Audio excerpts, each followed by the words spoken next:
Näitan sulle nüüd sellist asja nagu teeseen. Et tihti arvatakse, et teeseen on mingi seen, millest tehakse seda teeseene jooki. Aga tegelikult see on selline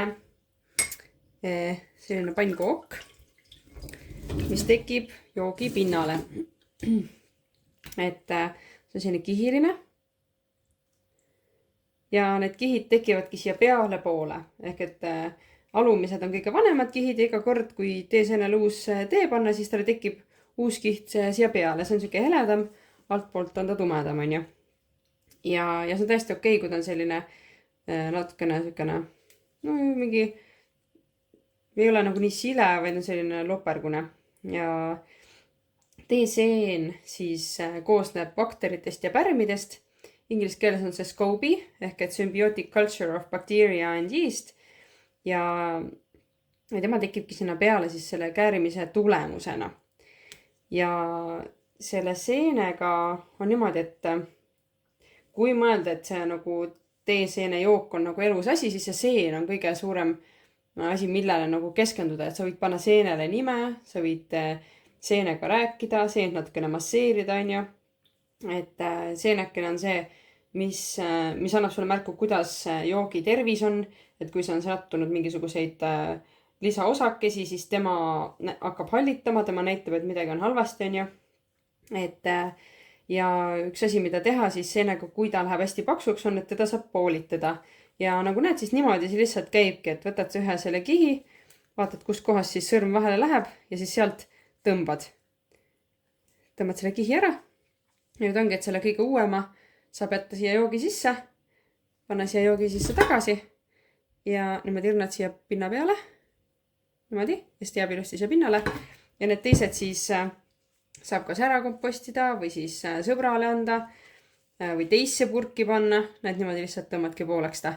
Et see seene paksus ja seene tugevus ja värv ja kõik see oleneb sellest, et millist teed sa kasutad, kui palju teed sa kasutad, kui kaua sa oled käärida lasknud ja nii edasi. Et näed, siit tuleb üks hästi õhuke kiht maha. Näiteks siuke ongi nagu see üks õhuke kihikene, mis võib ka sinna tekkida. Ja tegelikult võib teeseent ka ise kasvatada niimoodi, et sa panedki lihtsalt purki tee ja sinna sisse tassitee või pudeli naturaalset kombutšat ja siis teeseenekene tekib ise siia pinna peale, sest et ta tahab, et mingi selline kaitsekiht oleks siin selle seene joogi peal. Et see ongi teeseen ja teeseene kohta saad täpsemalt uurida internetist, millest see tehtud on, kuidas seda saab veel kasutada. Et aga teeseene joogis on ta siis selline pinnapealne asi, on ta pinna peal ja kaitseb seda jooki siis ja toetab seda käärimise keskkonda. Ja kuidas siis saada tugevat teeseent on see, et sa paned rohkem teed, teed kangema tee ja siis kasvab see teeseen tugevamaks. Samuti kasutab teeseen oma elu jaoks suhkrut, ehk et kui sa alustad alles teeseene joogi tegemist, siis on täiesti okei panna rohkem suhkrut, sest et see seen alles ehitab ennast ja käärimiseks jääb natukene vähem suhkrut. Aga põhiasi, millest see seen kasvab, on ikkagi tee. Et musta teega tehes kasvab see seen hästi tummiseks ja kui sa paned ka rohkem teed, siis läheb samuti see seen hästi mõnusaks paksuks.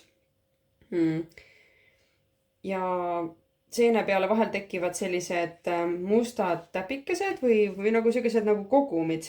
Et siin on ka, see ei ole. Et üks narmaid tekib, see on täiesti okei, aga tekib selliseid pruune kogumeid vahel. Need on siis üleliigne pärm ja see tasub siis maha pesta. Aga seenega on tähtis see, et sa ei peseks seent liiga palju, sest et see häirib seene seda loomulikku mikrofloorat siis. Et temal sobib väga happeline keskkond ja happeline keskkond tekibki käärimisel. Et suhkur lõhustatakse ja muutub happelisemaks. Ja kui hästi kaua lasta siin sellel käärida, siis tekib sealtki täitsa äädikas ja tegelikult see äädikas juba natukene kahjustab seent. Et temale meeldib selline kergelt hapukas või kergelt happeline, aga mitte liiga hapu. Ja kui seenekesi jääb üle, siis neid võid ka panna näiteks seenehotelli. Seenehotellist räägime lisanippide videos või kategoorias. Ja seal tuleb ka siis seda teed lisada, et see liiga happeliseks ei läheks. Aga jah, need seenekesi saab nagu hoida teises purgis, et nad ei pea, kuskil sellise purgi peal olema, et sa ei pea tegema omale teist teeseene purki juurde või 5. või 6., vaid võid need lihtsalt panna ka kuskile purki, kui sa ei raatsi neid ära anda, kui sa tead, et sa niikuinii kellelegi need annad lõpuks või sa tahad neid koguda, et teha näiteks mingeid snäkke või midagi, näiteks neid kuivatada, siis kuivatades saab ka huvitavaid asju teha, näiteks selline vegan nahk on nagu kutsutakse, et sa kuivatad selle ära ja sa saad siukse tugeva materjali, mida saab täitsa nagu riiete või mõndade kodutarvete jaoks kasutada.